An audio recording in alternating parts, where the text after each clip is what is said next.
I'm Mary Berry, and in this series I'll be celebrating the very best of my everyday cooking.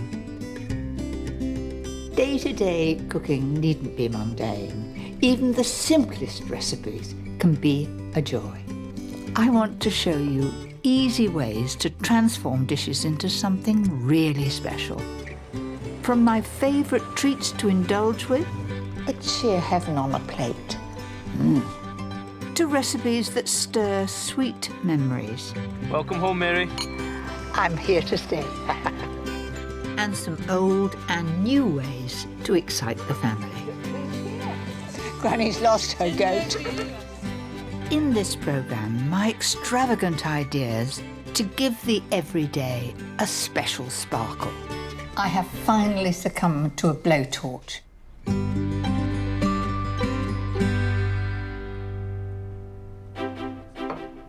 It's not every day you get to show off, but now and then I want to push the boat out and make something extra fancy for friends and family. This year is a very special anniversary. It's 50 years since Paul and I tied the knot. To mark our golden year, we've all sorts of celebrations planned. It's a wonderful opportunity to add real flair to some of my everyday favourites. A glamorous way to jazz up some plain little cupcakes. And to make your meal more elegant, a very sleek idea for salmon. A mouth-watering way to serve an ordinary rack of lamb. And a truly dazzling finale. But first, a stunning idea for a dish that will really impress. For me, showing off is all about dishes that look spectacular, and you couldn't get more glamorous than these king prawns, and they certainly are the best. King prawns add a touch of class to my spiced rice. It's all about how you present them. I like to take the shell off the back and the tail. Leaving the head on, I think, makes them far more glamorous. First of all, you take the legs off, and then the back shell will come off almost in one piece, if you're lucky. And then you just gently ease off the tail. And you're left with a complete prawn with its head on. What they need now is an easy marinade of just garlic. That's one big fat clove going in. And a tablespoon of spicy harissa paste. Now that is a very simple marinade, and it just adds flavour. You only need to do it for about 30 minutes. So I'll tip those into the bowl and then just turn them until they're coated. Do that carefully because we don't want to lose the heads of the prawns. While they soak up the heat, I can prepare my spicy rice. Into fluffy basmati rice go char-grilled artichokes. You can get them from the deli counter or in a jar, so all those go in. And sweet roasted peppers. Then I'm going to add 8 ready-to-eat apricots. Dried apricots bring a lovely fruitiness. And finally, a big bunch of fresh parsley and pepper and salt. Give it a good stir, so mix that in. Now we're ready to stir fry, and be sure to get the pan searing hot. Prawns are one of the easiest things to stir fry. The main thing is to keep them turning in the pan. Be gentle because those heads will drop off. Don't they look glorious? They do look a touch of glamour. Something really special. The secret to prawns is never to overcook them. Then keeping the pan piping hot, tip in the rice. The great thing about this is if you decided you wanted to cook those prawns on the barbecue, you could have this as a salad and not heat it through, and it would go very well. Finish it off with a fragrant dressing flavoured with harissa, coriander and cumin. So we've got a beautifully flavoured rice, and I'm just going to top it with those amazing prawns. And there you have it, a simple dish given a touch of magic. I think that looks positively exotic, and I'd be chuffed to bits to serve that to my pals.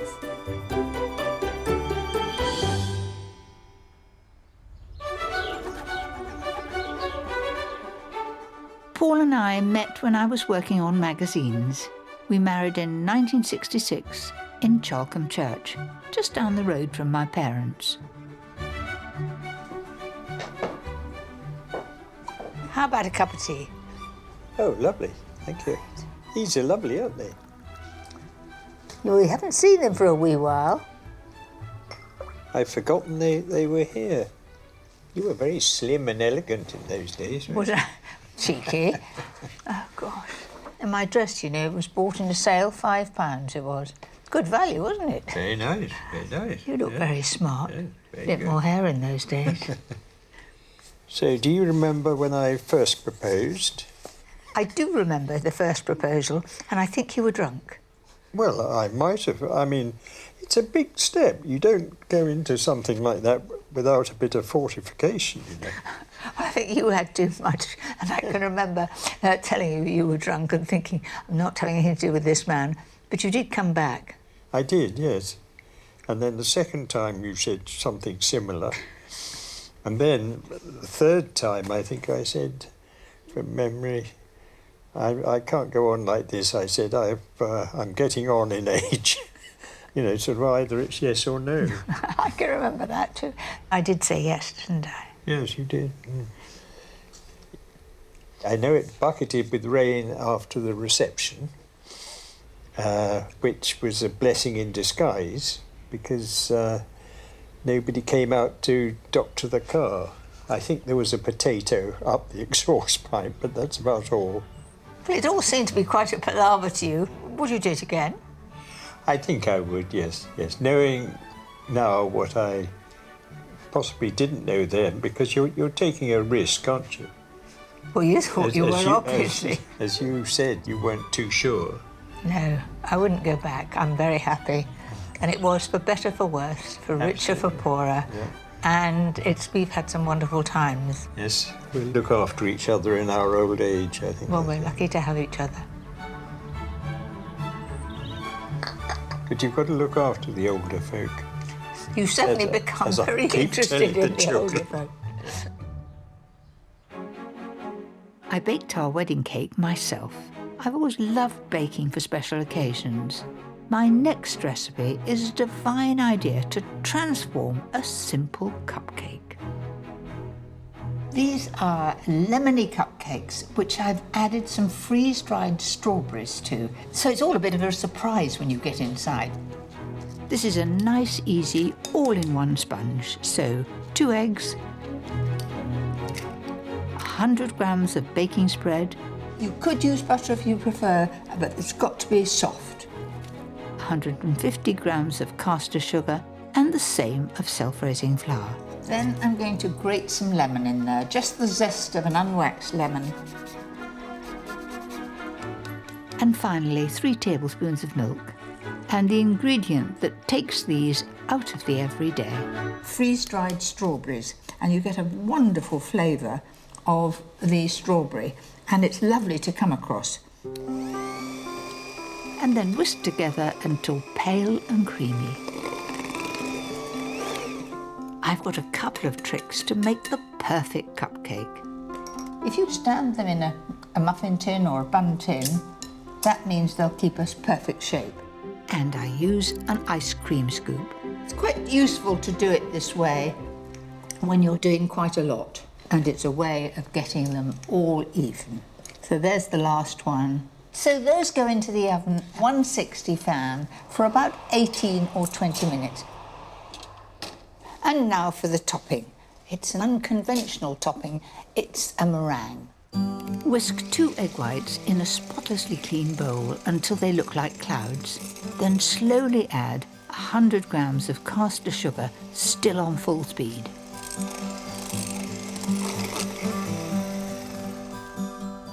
That is perfect. Once the cupcakes are done, I need them completely cold before I get to the fun bit. This is the exciting part because it's different from all the other cupcakes. I'm giving each cake a luscious lemon curd surprise. I'm making quite a big hole because I want to get quite a bit of lemon curd in there. Then take the lemon curd and put it in the middle.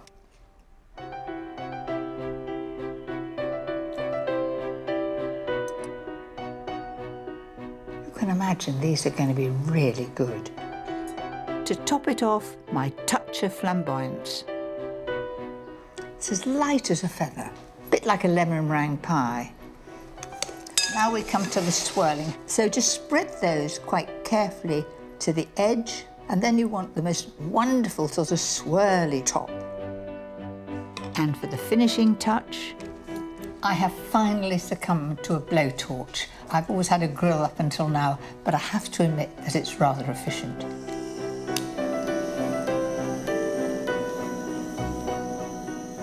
They look really spectacular. I reckon these are a real show-off, perfect for that special tea. Do you know, that's wickedly delicious.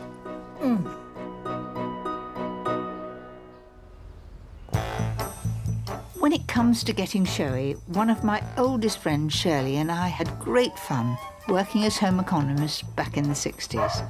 Sorry about the dog. Oh, Shirley, how lovely to see you. So, for my golden anniversary dinner tonight, we're going to bring a 60s theme to some Canopis. Right, Shirley, let's get down to it. I thought it would be a good idea to do some Canopis as we used to do. I did things like asparagus rolls and got out the old piping bag. I did a grapefruit with toothpick sticking out with a little cube of cheese and a little pickled onion and stick it in a grapefruit. Asparagus rolls were absolutely the most up-to-date things to do, and you'd use something like a can of asparagus. I mean, You know, I've forgotten about those. the mere smell of it. I know. Believe it or not, 50 years ago, we thought tinned asparagus wrapped in brown bread and butter was quite the thing. And sometimes for really posh parties, you put another piece in like that, and the butter made it stick. I thought it was sheer luxury at the time, didn't you? Absolutely. We also used to do those little discs of fried bread and then pipe on top of them. Fairly simple topping. I used to take bread and then take a cutter. I think in the 60s, we often had people coming round for drinks. I used to do these little canapes because not everybody was doing it and they loved all the different ideas. I used cream cheese with butter, tomato puree and paprika to make a dashing pink piping mixture.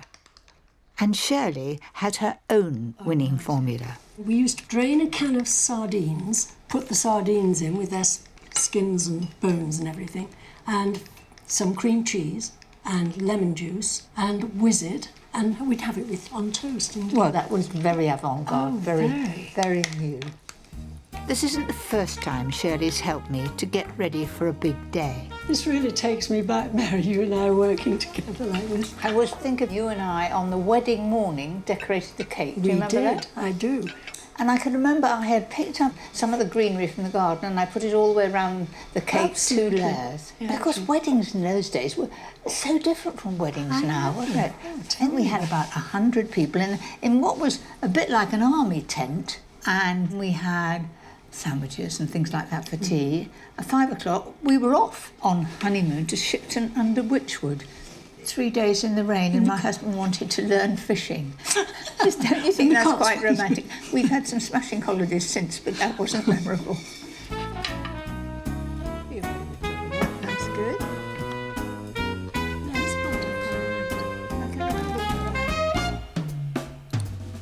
So, Shirley, have our tastes changed over the years? Come on, have a try. All I can say is my tastes have definitely changed. So have mine, Mary. It's like overcooked vegetables, isn't it? What do you think? Very overcooked. I think I'll give that a miss. How about Mine's here? going to join yours. I'm not sure my 60s themed canapes will make the grade for tonight's party.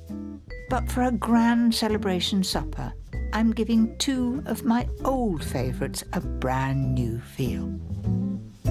Rack of lamb, and first, my gorgeous smoked salmon starter. This is a brand new idea. You won't have seen it before, and already it's become one of my favourites. This is a simple patty, served with a difference. Take a 7-inch square tin and line it with cling film, and it helps to wet the tin first. and press it right into the corners like that. And because the tin is wet, it sticks. Now, I like this trick very much. Wait till you see the way I'm going to serve it. I want people to go ooh and ah when I bring this in. I've got 300 grams of smoked salmon slices, and to begin with, I'm putting a neat layer right across the base. And you can patch it up, put little pieces like that. Now, once you've done that, just gently press it down. Make sure you've covered the whole base. Now to the patty itself. You use all the salmon that is left. I'm going to put that into a processor. Into that goes 75 grams of butter, 180 grams of cream cheese. Now, this is essential that it's full fat, otherwise it won't set enough to cut. 100 grams of creme fraiche. Again, it's got to be full fat. Now for a flavour that really sets it off. Hot horseradish and a lot. That's what makes it. Horseradish and smoked salmon really do go well together. Lastly, the juice of a small lemon, some black pepper, and it's ready to whiz.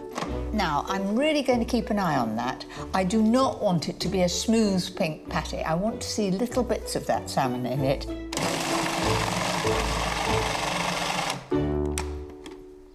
That, I think, is perfect. Can you see there are flecks of the salmon? It's not a puree, it's not a mousse, it's a pate. Now I'm just going to taste that because it might need a little salt, but usually the actual salmon itself is fairly salty. It's a winner, you know. All I've got to do now is to put the pate into the tin that's ready.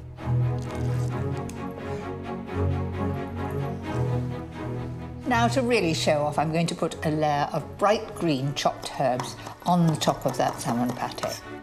Dill and parsley are perfect partners with all fish. Press it down lightly into the pate. The patty needs to chill in the fridge, and to be sure it cuts beautifully, put in the freezer for 45 minutes before serving, and you'll get the perfect finish. And so I'm just going to turn that out 1, 2, 3, like that. Remove the tin. That's it. Remove the cling film. That's just how I wanted it to be. Important that you give it that freezing because it's firm to cut. And then I'm going to cut it into triangles. Straight down like that. And again across here. That's it. Now, the clever thing is to reverse it.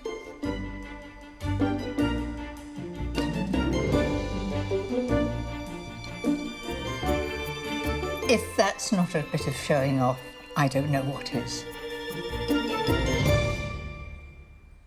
After a delicate starter, what better to follow than my marinated rack of lamb with salsa verde?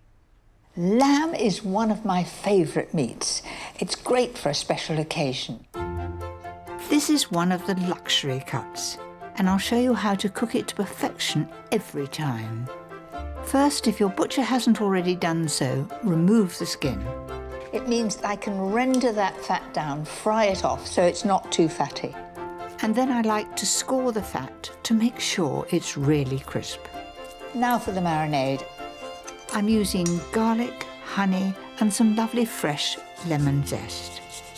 And that can go straight in there. A couple of tablespoonfuls of oil. Then I'm just going to mix all that together. That's it. And I'm going to put that in like that. Give that a good 30 minutes to do its work.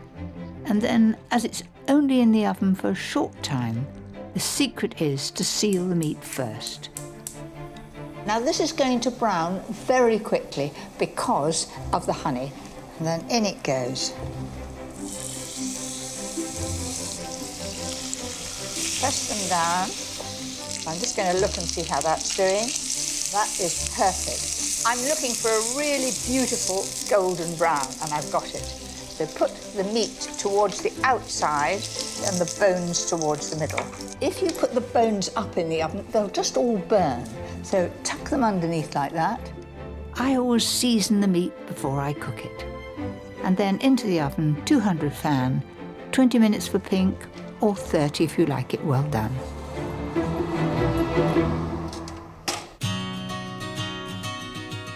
As we're showing off, I'm going to serve this with something a bit unusual. This salsa verde really does bring the lamb to life. Start with the juice of a lemon, and then in goes a fat clove of garlic, followed by a perfect partner for lamb. Anchovies. They're the sort that comes in a tin, and I've got about 8 here, and I'm going to cut those very, very small. They're salty and rich. In goes the sweet pickled cucumber with dill. They come in a jar like this, and I've used about 3. A good salsa needs fresh herbs, parsley and basil. Do you know, people sometimes say to me, what is the secret of a long and happy marriage? I think it's respect. And I think, you know, sometimes we really want to say our peace of mind when something hasn't gone quite well. I always think, I'll sleep on it and it will be all over by the morning. And my father wasn't a great one for advice, but he did say to Paul, he said, never let the day go by with a quarrel. Good thought. Bring the salsa together with seasoning. A good teaspoon of runny honey to balance the sharpness, and 150 ml of olive oil. Look at the bright green, I love it. You want to make it on the day that you're going to serve it with the lamb. That's the salsa verde done, and time is up.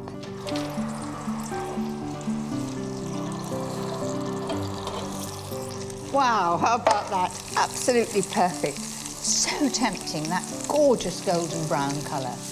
You want to let it rest so the meat gets beautifully tender, and I'm going to give this about 15 minutes. And then we come to the carving. It's so easy because you just cut in between each bone and just look at that colour. Perfect. Now that really is something to show off, something for a celebration meal.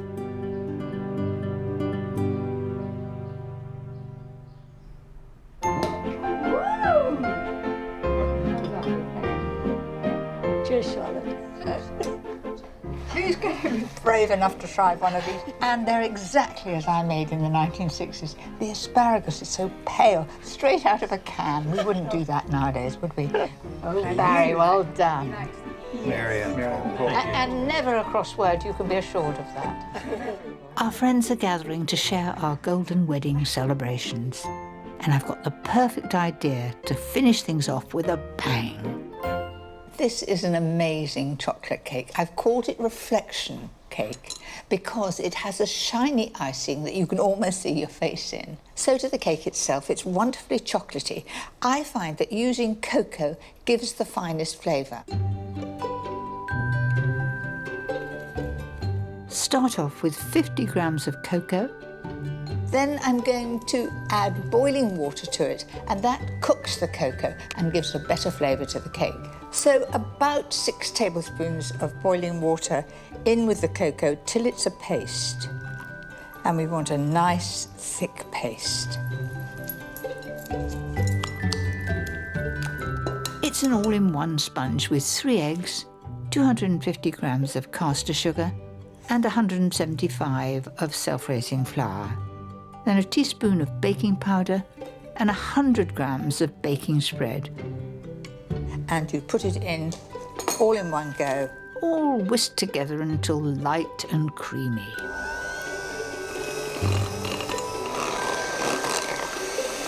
And that's all done. Pop into 2 well-greased 20-centimetre tins, then into the oven at 160 fan for about 25 minutes. Once perfectly cooked, set aside and let them cool. So now to the icing. It's a beautiful, shiny icing. First, into a pan goes caster sugar and cocoa. I'm just going to give those two a stir to start with. Then add double cream, some water and stir over the heat until smooth. I love the smell of chocolate. So that's all dissolved. Off with the heat. I'm using dark chocolate, and once that's melted, I can add 7 sheets of softened gelatin. Keep stirring until it's dissolved. If I didn't add gelatin, you wouldn't get that beautiful shine, and that's what we want. The secret to my smooth mirror icing is to pour the mixture through a sieve and let it cool and thicken a little before you use it. What a shine that's got. And then just any little lumps that are there, just squash them through. It does take time, but it's really worth it. You know, when you're wanting to show off a bit. Now to bring it all together, I'm going to create a layered cake with a rich cream filling. That's it.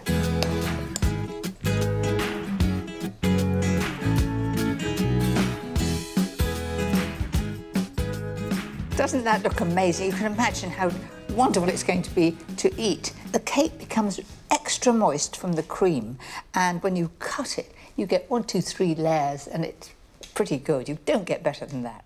Smooth round the edges and brush with apricot jam to help to achieve that mirror finish. So just brush that over lightly. Now I'm going to chill that before I put the icing over the top. I chill it because it firms it up, and when the icing goes on, it likes to go on a cold surface.